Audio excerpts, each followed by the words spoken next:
Well, I am in an abandoned warehouse somewhere with Matt and Asha, the Esports director of Esports, one of the two at CLG.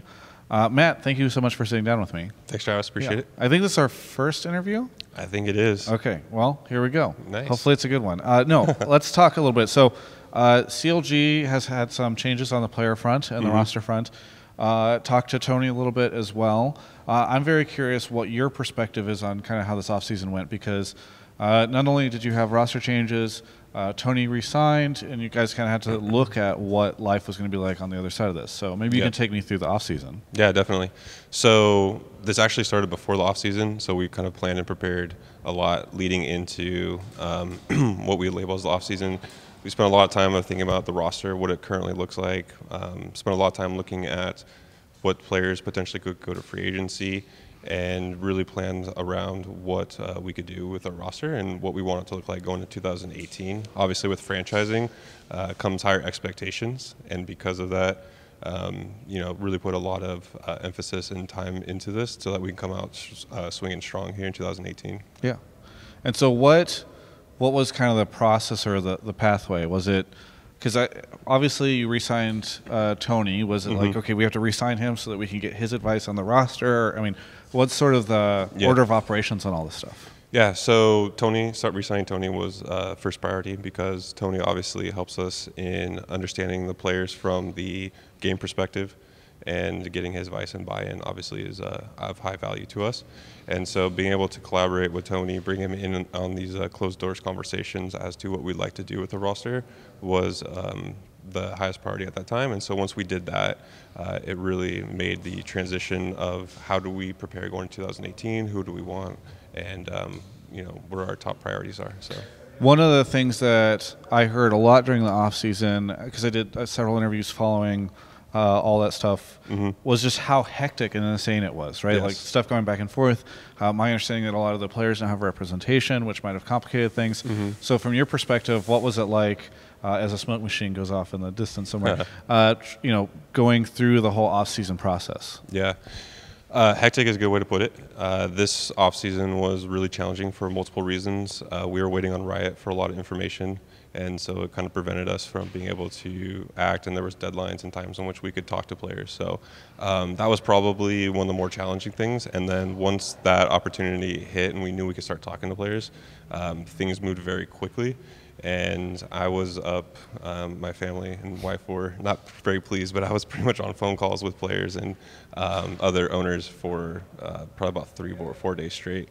And it was a very busy time, but the good part was, because we spent so much time planning and preparing, we had a very solid action plan as to we knew where we wanted to go next and who to contact and where our priorities lied. So yeah, you joined CLG towards the end of 2016, I want to say? Yeah, so my first time actually interacting with the LCS team was at Worlds 2016. Okay. Yep.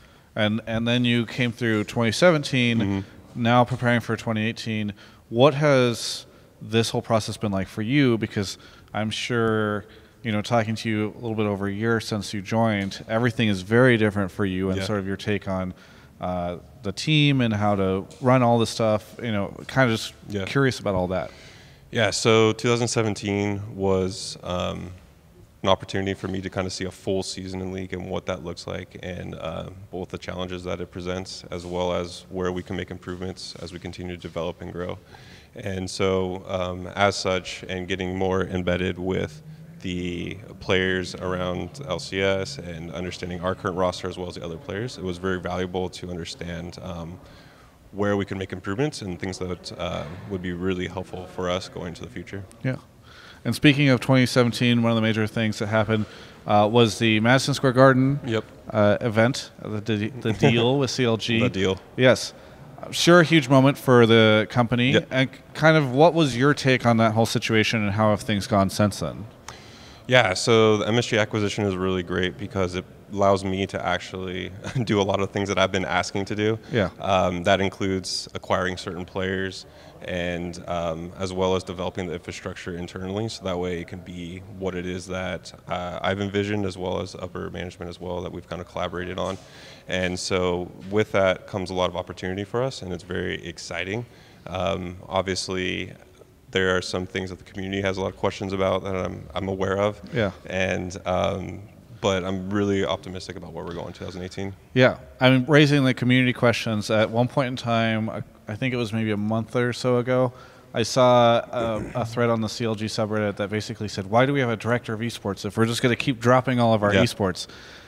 What is the reasoning behind a lot of the changes that we've been seeing? What are the motivations there? I think a lot of people expected, the MSG situation to not only allow you guys to maintain the existing rosters and investments you guys had, but also perhaps double down on them. Yeah. So probably a lot of surprise from people seeing these changes. What would you say to the folks that are kind of questioning all this? Yeah. I think the questions are valid. I mean, obviously, there's a lot of conversations that are had that the community is unaware of, and some of the decisions that are being made. And so for them to not fully have full context to that makes a lot of sense.